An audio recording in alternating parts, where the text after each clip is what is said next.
Hi, folks. I'm Brian Kane, and welcome back to the Pole Barn of Bad Decisions and Broken Dreams, where the coffee's always hot. Nope, it's not hot, but that's okay. We're going to move on, and we're going to do a little work today. Just wanted to take a little bit and do a video on everything that needs to be done to the 1966 Chevy Nova that we have to do to get the car running this summer. I've got a whole list, sat down and made a comprehensive list of everything that needs to be taken care of. I'll put a picture up to show you that whole list. We're going to talk a little bit about it. I'd like to get the car running by this summer and get out to some car shows, enjoy it, get it running and working well. So sit back, relax, enjoy the video. Have a nice time. Hi, folks. Brian from the Pole Barn of Bad Decisions and Broken Dreams, where the coffee's always hot. Will someone please help me figure out how to keep this damn coffee hot? Thank you for stopping in. Grab yourself a cup of hot coffee and enjoy the video. We're back on the 1966 Chevy Nova today. Enjoy the video and hope you have a great day.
Okay, well, let's get down to it. I know that a lot of you out there are doing these same things to cars, getting them running.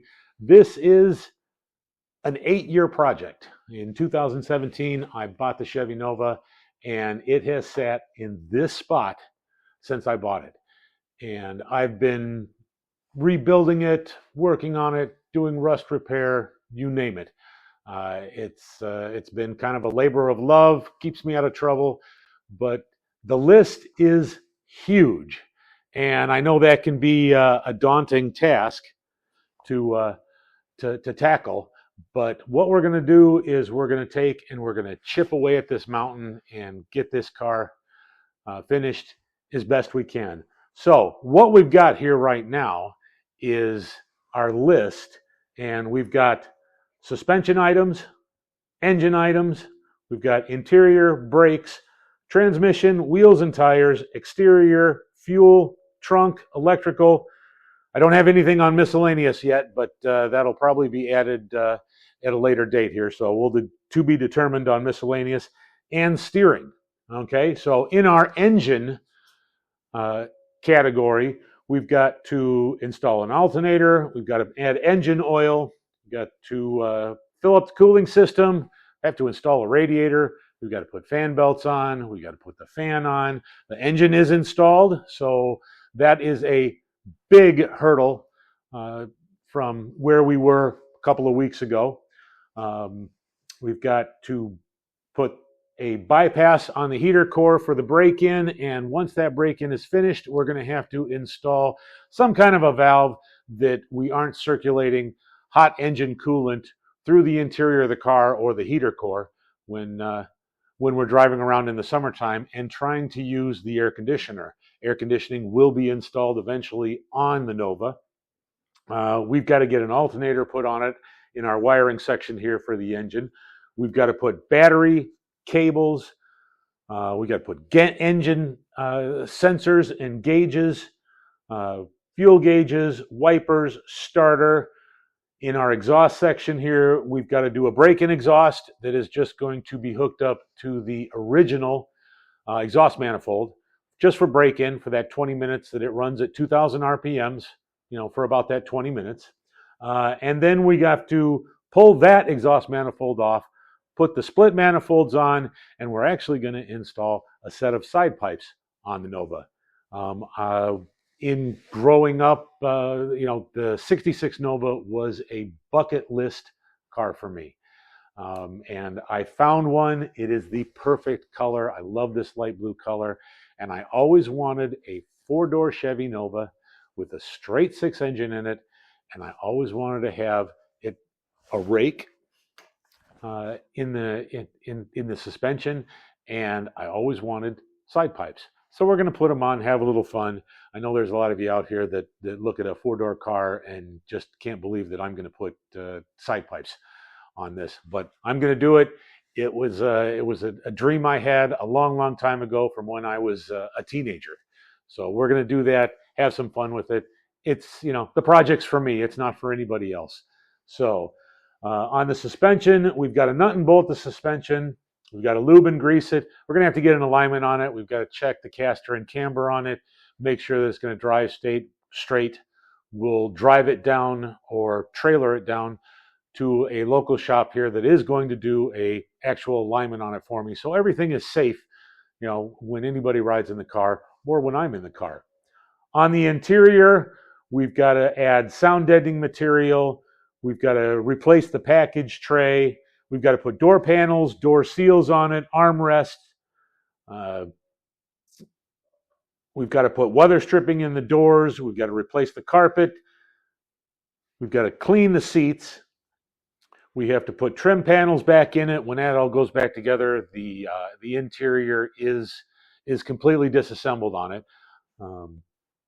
Let's see. We've got to clean the headliner. We're going to put a radio and speakers in it, and we've got to put a new steering wheel on it. In the brake section here, we've got to paint the master cylinder. We've got that already installed, so that's going to be a process. I'd like to put some type of epoxy paint on there just to keep it from getting rusty and looking bad.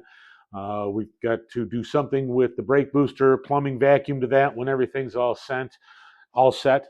We want to paint the rear drums. They are silver right now, and I'd like them black just to see through the tires. If there's any reveal on that, I'd rather have it black behind there.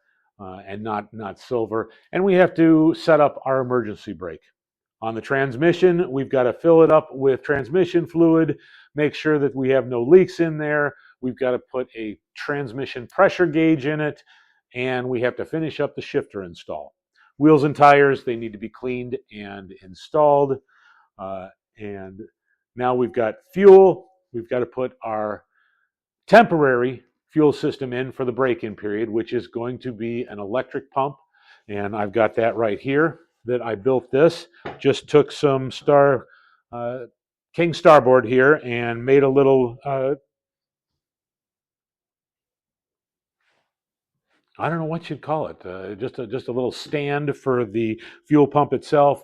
We've got it covered with a filter, and we've got our out to the engine, our in from the tank that we're going to use. We're going to install that, and for the break-in period, with that temporary exhaust like I talked about, set it outside, let it run for that 20 minutes, get a good break-in on it. Then we can pull it back in, take all of that stuff off, and start putting the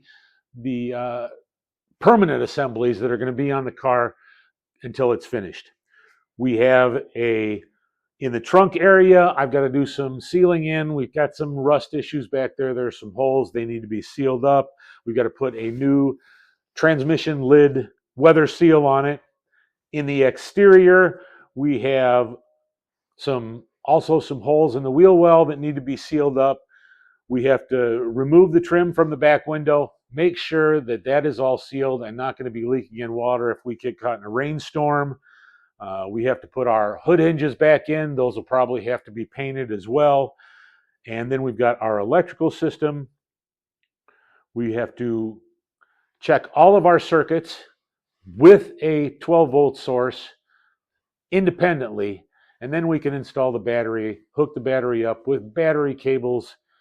All the wiring still needs to be finished. You can see over here, we've got quite a bit of wiring. All of the engine wiring still has to be installed, and some of that is going to be temporary for the break-in. Some of that's going to be going to be permanent, but we'll get that worked out and installed. We're going to install, like I said, air conditioning. We have to do the permanent fuel system installed, as well as some relay boards. They're going to control some of the higher amperage electrical components, like air conditioning, like lights and stuff like that we're installing. We've got a set of fog lights that I've installed. Those will be run off a relay system. The fuel system, again, will be relay controlled. And then we've got some tools that need to be purchased that we're going to need. We're going to need to check the cooling system, so we're going to need a pressure tester for the cooling system. We've got an alignment tool that we can use to get some basic alignment settings set up before we take it in for the alignment. And let's see here, what else we have here. We've got to take and on the trim here, I'd like to repaint inside this trim. Make sure that that is looking nice. And then we've got our steering system. We have to nut and bolt all the steering bolts, make sure those are all tight. That'll also be done during the alignment. And we want to check caster and camber. Just get an initial setting on the caster and camber before that goes to the alignment shop, so it doesn't take quite so long and it's a little easier for them. So that's the list of what we have to do to get this car back on the road. And like we were talking about, it is a mountain of a project, and all we can do is chip away at it, one small project at a time, get it done one at a time, and sooner or later, this is going to be completely finished. We can get this back on the road. We'll take you around a little bit and show you the inside of the car and what's been done, what still needs to be done, and go through this list a little bit more visually. Here we have our engine compartment, and you can see that none of the cooling system is installed, the alternator, obviously the air conditioning, we've got a battery just set in there to use in case we need 12 volt power to check on anything. Down inside the engine bay, we've got the starter installed and aligned. Make sure that that's going to start easily and we're not going to damage any of our flywheel or anything else like this. There is the master cylinder and the brake booster. Like I said, I want to take and do something on this master cylinder to keep it from flash rusting and looking terrible after driving it, down the road. On the suspension and steering, we've got the disc brake setup that we've installed. We've got all of our new steering components installed. Got that Flaming River quick steering box in there that's all put together. And the rest of the suspension here. If you look over here, we have our transmission with our shifter assembly in there. Transmission cross member. We've got the frame straighteners in here and where we're going to put those side pipes here. That all has to be done. You can see that this emergency brake cable is just temporarily up here. That's going to need to be assembled and put together. We're going to need to actually, what I didn't talk about was installing the drive shaft. Drive shaft's going to have to go back to the back of the car, to our pumpkin back there. That'll have to get put in so we can do that. Here we have a look at the drive shaft, and in another video I show sanding that all down, painting it, making it look nice. We've got to install the U-joints in there and get that reinstalled in the car. And so we can do that. A little bit more room. We've got all of our brake lines and fuel lines set up. We'll come back here to the fuel system that we have on the car. And electrically, that fuel pump's going to have to be put together.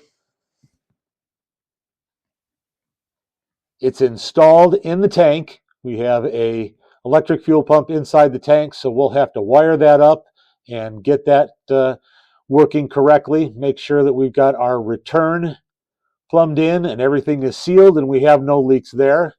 Brand new fuel tank for the permanent fuel system installation. That'll be all brand new. In my when I go and talk about the car, I always say that it's going to be the most expensive $5,000 car out there, but it'll be new from the windshield wipers down. Inside the trunk area here, you can see how rough that weather stripping is. We'll have to pull that off and get that installed. We've got some issues here where I've done some repairs to keep water out of the trunk. That also has to be done in the interior. You can also see that we had a rust hole right here that needed to be welded in and repaired. That's got to be painted and look as good as, the rest of it. So that'll need to be taken care of. Got a lot of wiring going on here. I actually went in and we took care of all of our LED tail lights. Those have been installed and wired up, and the circuits are all set up and ready for that. Tested, those lights all work. In the interior here, we're going to have to finish up our shifter install. We've got some covers that I'll show you here that we've built for that. And the rest of the interior, you can see the painting process that went on in another video that's on my YouTube channel where I repainted and put a new dash pad in the interior. Like I said, we're going to have to put that radio in. We've got our heater controls are all in, ignition. We've got a Flaming River steering column that we've installed. That has to be put together. One thing that I want to do is I still have the indicator on the steering column, and you can see that actually moves. So I want to take and fabricate up some bracketry that will move that indicator when we move the shifter into park and reverse and neutral. And that's going to be some fabricating that is going to take a little time, but we'll take care of that in due time. Here we have the shifter cover that I fabricated. That'll go into the interior, and that all has to be installed once the shifter works and the indicator works. You can see here the weather stripping is worn pretty good on all of the doors. So we've got new weather stripping that'll have to be installed. And we've got 4 new door cards and armrests that we're going to put in and make those look nice again. I didn't actually do these repairs on these fender wells, but those are all going to have to get seam sealed so water doesn't enter when the tires are rotating if we get caught in the rain. So we'll get all of that sealed up. I've got some sealer that'll go in there, some seam sealer, and we'll get that all. Make sure that it's a dry installation. We actually have the same issue going on the driver's side, and you can see that there are a couple of holes there that need to be covered up and sealed up, and we'll do just a quick and easy seal on that so we don't get any additional moisture into the car while we're running it. The package tray is absolutely awful, and that 6x9 speaker has to go. That just is screaming 1980s, and we need to get rid of that and put some type of speaker system in there that's hidden, can't see it. I'm not sure what we're going to do there, but we'll figure out something that make that look nice and not the 80s calling for its speaker back. Here in the collectibles room of the pole barn of bad decisions and broken dreams, we have some more of the parts that we've been working on. We have that beautiful valve cover from 12 Volt Tom that we painted and made look nice. We've got some of our interior hardware that we painted. We have this right here. This is actually going to be a third brake light for the 1932 Chevy 4-door Master Deluxe sedan. And we're going to put some LED lights behind that so the lights, so the eye sockets, come up red when we hit the brakes. We have a new water pump and water pump housings that we need to install once the permanent installation goes. There is the 12 Volt Tom, one of the split exhaust manifolds that we're going to use. Right there we have our fuel cap and our ashtray that was redone. There's the bezel for that radio. All that stuff will get installed when we start checking off those boxes on the list that we've got to take care of.